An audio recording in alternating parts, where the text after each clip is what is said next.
So they'll be calling you a radical. So I want to give you an update on the peace vigil. Everybody's hitting me up and asking what went down, what's going to go down.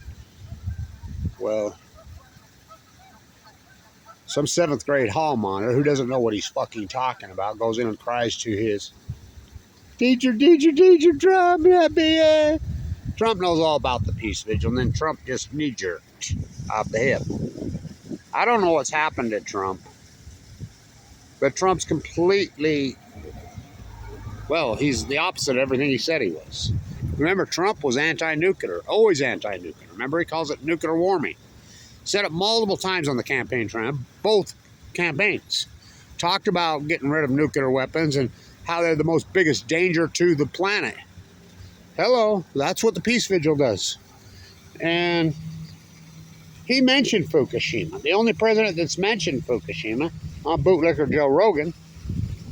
But Trump, claimed he was the president of peace. We're the peace vigil. Claimed it. What happened? I don't see no peace with this guy. And then so let's talk about this. The peace vigil's been there permanently for over 44 years, and it's William Thomas Hellenbach, and others, but that's who it's named after him. It was his peace vigil, but there was a bunch of them set up there, clear back into the late 60s, 70s, and it became permanent 24/7 when the courts ruled that it had to stay there, man, if it was going to stay. And to think that it has is staggering.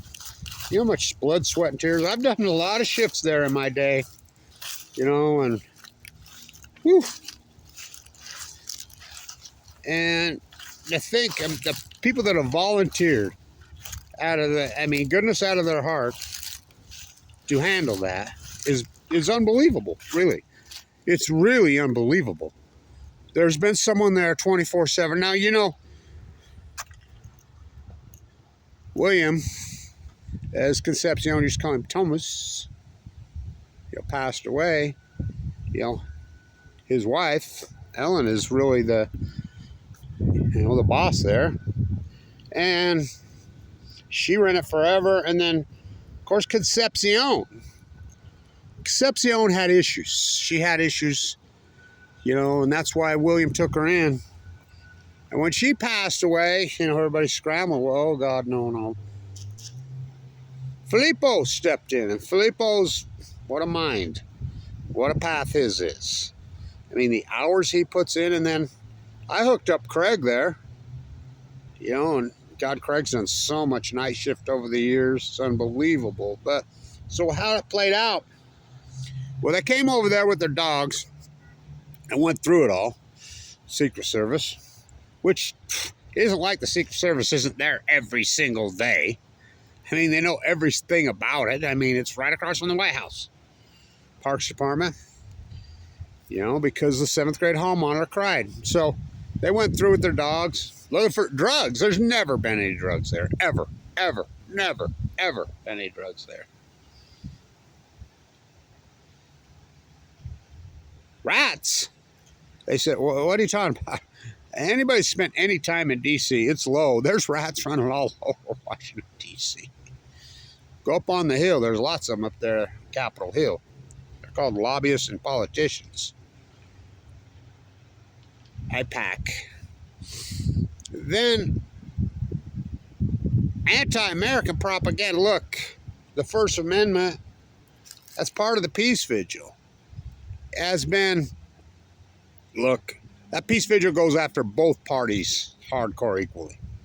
That peace vigil's called out Trump, Biden, Obama, Bush hardcore. We go all the way back. Reagan. But I really feel like Trump should step in and help us. The peace vigil is everything Trump's always said he was. He always said he was anti-nuclear. Always. Well, what he says and what he does, that's two different things. So they waited until Sunday morning 6:30. And the young man who manned it, he's there by himself, of course. Here they come. And so the blue canopy, which has been there a long, long ass time, it's basically a tent so people don't freeze to death. They ripped it down. Yeah, they brought in a pickup, threw a bunch of stuff around, ripped it down. Bye, see ya. I think they even handcuffed the young guy. You know, unhandcuffed him, but he stood his ground, told them exactly what they should have been told. So, but this thing has been through the courts multiple times. I mean, this is not some just parked there and it's been there. And we've won. It's been through so many. And where are, and there should be some powerful people step up and protect the peace vigil. It's iconic. 44 years, 20, I mean, which there's been so many times I thought it was going. I thought for sure it was over, you know, and we'll survive. They'll get by. We'll get by with a little help from our friends. So it's still there. The canopy's gone. We'll figure something out. And Filippo, Craig, they'll figure something out. And, you know, most everything's there intact. I think it'll come back better than it was. You know, it's just recently been redone. You know, some of our old signs, I mean, sitting out in that weather for 44 years, they got whacked. They got, you know, the elements. And I don't know anybody spend any time in D.C., especially in the wintertime. Whoa, whoa. It is wicked there. There's a lot of water surrounding Washington, D.C., and the humidity and the winter times are brutal. So, I don't know. But we got some hardy, strong people, including Craig, that man the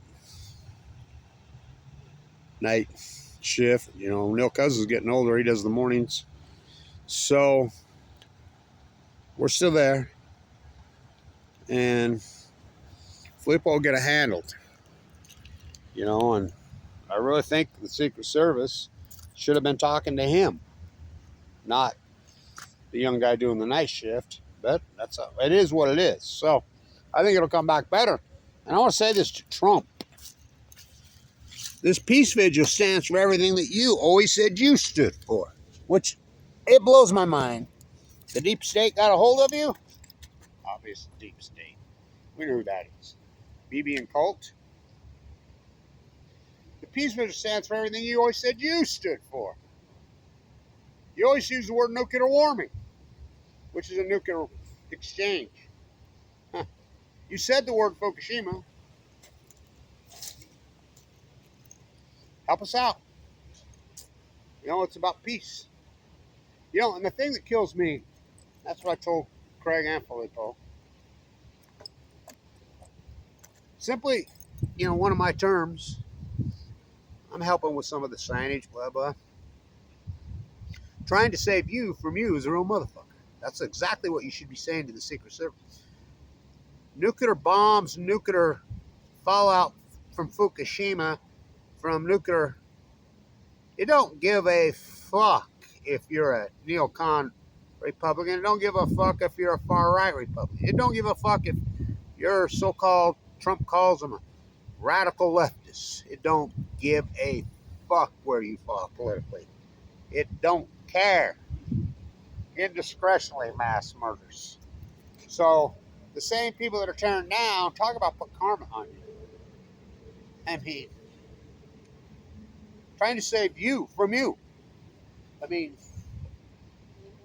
you really, you know, it's when I stand there, Neil Cousins will always say, God bless, people put 5s and 10s in the thing. When you're here, they put 100s in. I'm like, yeah, because I talk to them in a non-political way. I'm like, well, what's this about? And I'm like, well, we're anti-nuclear. We're anti-nuclear weapons. What about, yeah, we're anti-nuclear energy. We're anti all of it because the nuclear waste, which came first, the chicken or the egg? You have to have nuclear waste to build a nuclear bomb, blah, blah, blah. The cancer, the fallout, Hiroshima, Nagasaki, Mayak, Santa Susana, you know, Pathfinder. Chernobyl, then the mother of them all, Fukushima. We don't like it. We don't need it.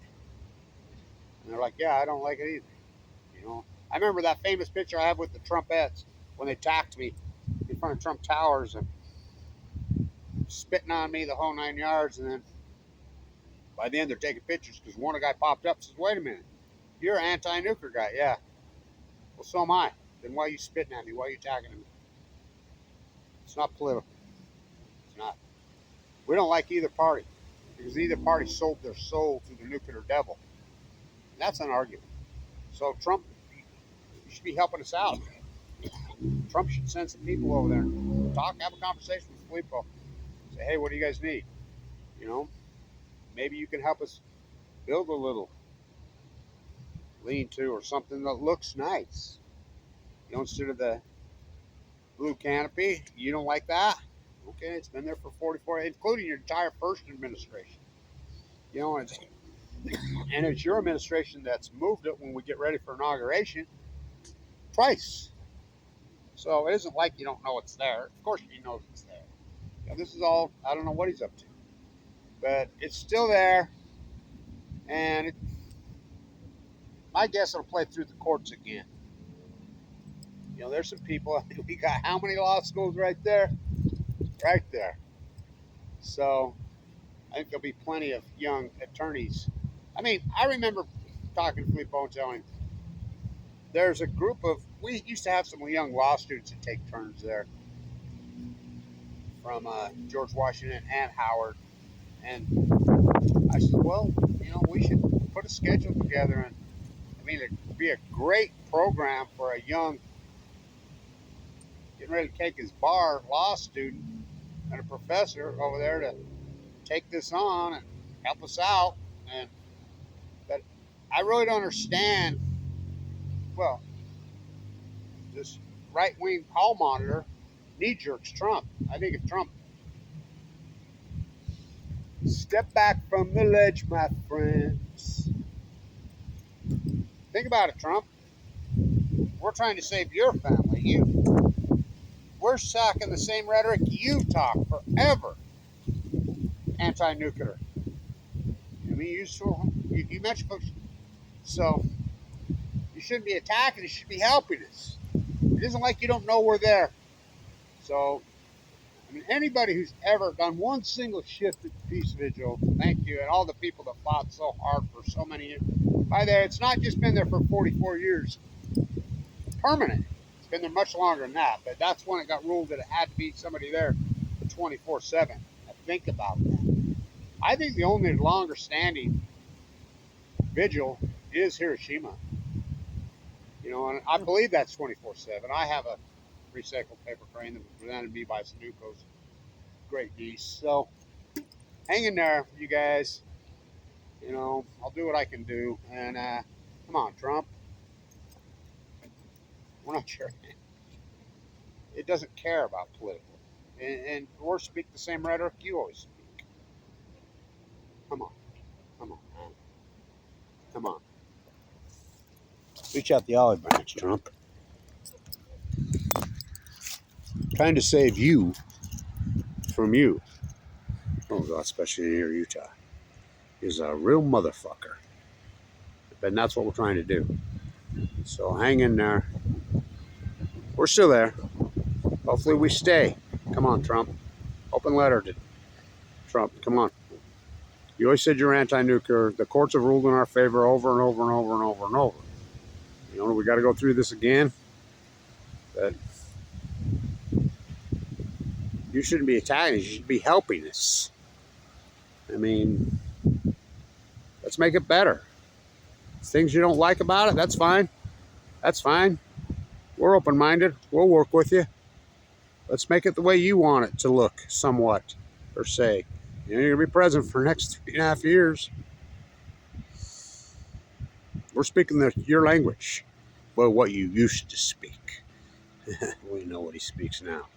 He speaks BB language. It's disturbing. Stay in tune.